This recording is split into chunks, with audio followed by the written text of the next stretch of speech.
ಅಯೋಧ್ಯೆ ಟ್ರಸ್ಟ್ನ ದೇಣಿಗೆ ದುರುಪಯೋಗದ ವಿಚಾರಕ್ಕೆ ಸಂಬಂಧಪಟ್ಟಂತೆ ಇಡೀ ದೇಶದಾದ್ಯಂತ ದೊಡ್ಡ ಮಟ್ಟದಲ್ಲಿ ಸದ್ದನ್ನ ಮಾಡ್ತಾ ಇರುವಂತಹ ಪ್ರಕರಣ. ಈಗ ಆಲ್ರೆಡಿ 8 ಜನರನ್ನ ಅರೆಸ್ಟ್ ಮಾಡಲಾಗಿದೆ. ಇನ್ನು ಇದು ದೊಡ್ಡ ಮಟ್ಟದಲ್ಲಿ ವಿವಾದ ಆದ ಬಳಿಕ ಟ್ರಸ್ಟ್ನ ಪ್ರಧಾನ ಕಾರ್ಯದರ್ಶಿ ರಾಜೀನಾಮೆ ಕೊಟ್ಟಿದ್ದಾರೆ. ಪ್ರಧಾನ ಕಾರ್ಯದರ್ಶಿ ಚಂಪತ್ ರಾಯ್ ರಿಸೈನ್ ಮಾಡಿರುವಂತದ್ದು. ಚಂಪತ್ ರಾಯ್ ರಿಸೈನ್ ಮಾಡಿದ್ದಾರೆ. ಟ್ರಸ್ಟ್ನ ಸದಸ್ಯ ಅನಿಲ್ ಮಿಶ್ರಾ ಕೂಡ ರಾಜೀನಾಮೆ ಕೊಟ್ಟಿರುವಂತದ್ದು. ಟ್ರಸ್ಟ್ನ ದೇಣಿಗೆ ಹಣ ದುರುಪಯೋಗ ಪ್ರಕರಣ ಈಗ ಆಲ್ರೆಡಿ 8 ಮಂದಿಯನ್ನ ಬಂಧಿಸಿರುವಂತದ್ದು. SIT ವಿಚಾರಣೆಯನ್ನ ಮಾಡ್ತಾ ಇದ್ದಾರೆ.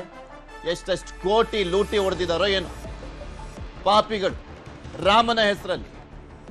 ಈಗ ಆಲ್ರೆಡಿ ಚಂಪತ್ ರಾಯ್ ಟ್ರಸ್ಟ್ನ ಪ್ರಧಾನ ಕಾರ್ಯದರ್ಶಿ ರಾಜೀನಾಮೆ, ಮತ್ತೊಬ್ಬ ಟ್ರಸ್ಟ್ನ ಸದಸ್ಯ ಅನಿಲ್ ಮಿಶ್ರಾ ಕೂಡ ರಾಜೀನಾಮೆ ಕೊಟ್ಟಿರುವಂತದ್ದು. ಸ್ಪೆಷಲ್ ಇನ್ವೆಸ್ಟಿಗೇಷನ್ ಟೀಮ್ ಅನ್ನ ಯೋಗಿ ಆದಿತ್ಯನಾಥ್ ಸರ್ಕಾರ ರಚನೆ ಮಾಡಿತ್ತು. ಅವ್ರು ತನಿಖೆ ಮಾಡ್ತಾ 8 ಜನರನ್ನ ಅರೆಸ್ಟ್ ಮಾಡಿದ್ದಾರೆ. ಇನ್ನು ಯಾರ್ಯಾರು ಬುಡಕ್ಕೆ ಹೋಗುತ್ತೋ ಅಥವಾ ಹೋಗಲ್ವೋ, ಯಾರಾದ್ರೂ ಈ ಪ್ರಕರಣದಲ್ಲಿ ಪಾರಾಗ್ತಾರೋ ಇಲ್ವೋ ಗೊತ್ತಿಲ್ಲ. ಪಾಪಿಗಳು ದೇವರ ಹೆಸರಲ್ಲಿ ಕೋಟಿ ಕೋಟಿ ಲೂಟಿ ಹೊಡೆದಿದ್ದಾರೆ. ಕೋಟಿ ಕೋಟಿ ಜನ ಹೋಗಿ ಬಂದಿದ್ರು. ಬರೀ ಸದ್ಯಕ್ಕೆ ಈಗ ಲೆಕ್ಕ ಕೊಡ್ತಿರೋದು 7.5 ಕೋಟಿ. ಯಾರ್ಯಾರು ಎಷ್ಟೆಷ್ಟು ಕೋಟಿ ನುಂಗಿ ನೀರು ಕುಡಿದಿದ್ದಾರೋ ಏನೋ ರಾಮನ ಹೆಸರಲ್ಲಿ.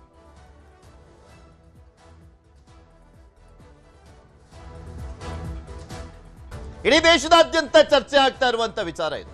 ರಾಮ ಮಂದಿರದ ದೇಣಿಗೆ ಹಣ ದುರುಪಯೋಗ ಕೇಸ್ಗೆ ಸಂಬಂಧಪಟ್ಟಂತೆ 8 ಆರೋಪಿಗಳನ್ನ ಬಂಧಿಸಿದ SIT ಆಫೀಸರ್ಸ್.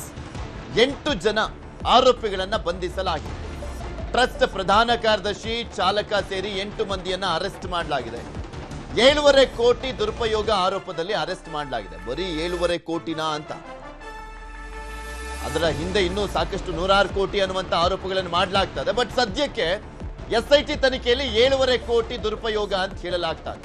ಟ್ರಸ್ಟ್ನ ಸದಸ್ಯ ಕೃಷ್ಣ ಮೋಹನ್ ನೀಡಿದ ದೂರು ನಿನ್ನೆ ರಾಮ ಜನ್ಮಭೂಮಿ ಠಾಣೆಯಲ್ಲಿ FIR ಆಗಿತ್ತು.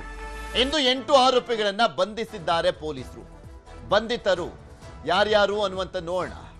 ಟಿನ್ನು ಯಾದವ್ ಅಂತ ಟ್ರಸ್ಟ್ನ ಕಾರ್ಯದರ್ಶಿ, ಚಂಪತ್ ರೈನ ಚಾಲಕ, ರವಿ ಮಿಶ್ರಾ ಹಣ ಎಣಿಕೆಯ ಸಿಬ್ಬಂದಿ, ಅನುಕಲ್ಟ್ ಮಿಶ್ರಾ ಟ್ರಸ್ಟಿ, ಅನಿಲ್ ಮಿಶ್ರಾ ಸಂಬಂಧಿ, ಲವಕುಶ್ ಮಿಶ್ರಾ ರವಿ ಮಿಶ್ರಾ ಅವರ ಅಳಿಯ. ಈ ರೀತಿಯಾಗಿ 8 ಮಂದಿಯನ್ನ ಅರೆಸ್ಟ್ ಮಾಡಲಾಗಿದೆ. ಬುಲ್ಡೋಸರ್ ಬಾಬಾ ಅಂತ ಕರೀತಾರೆ ಯೋಗಿ ಆದಿತ್ಯನಾಥ್ ಅವರನ್ನ.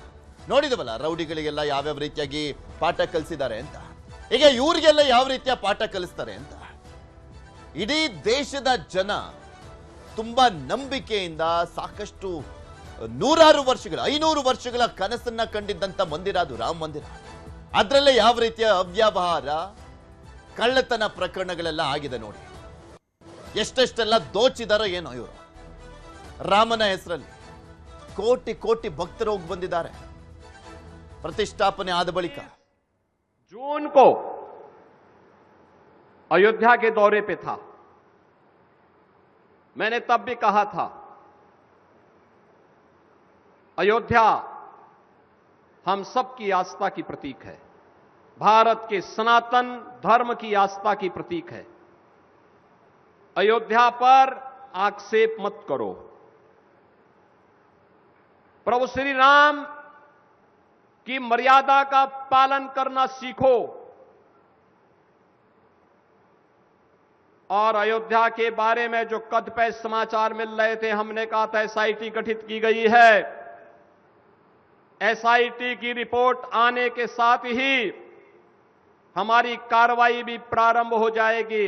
और आपने देखा होगा SIT की रिपोर्ट आई, तुरंत कार्रवाई प्रारंभ हो गई. और मैं आश्वस्त करता हूं, जो मैंने कहा था दूध का दूध और पानी का पानी हम करके रहेंगे.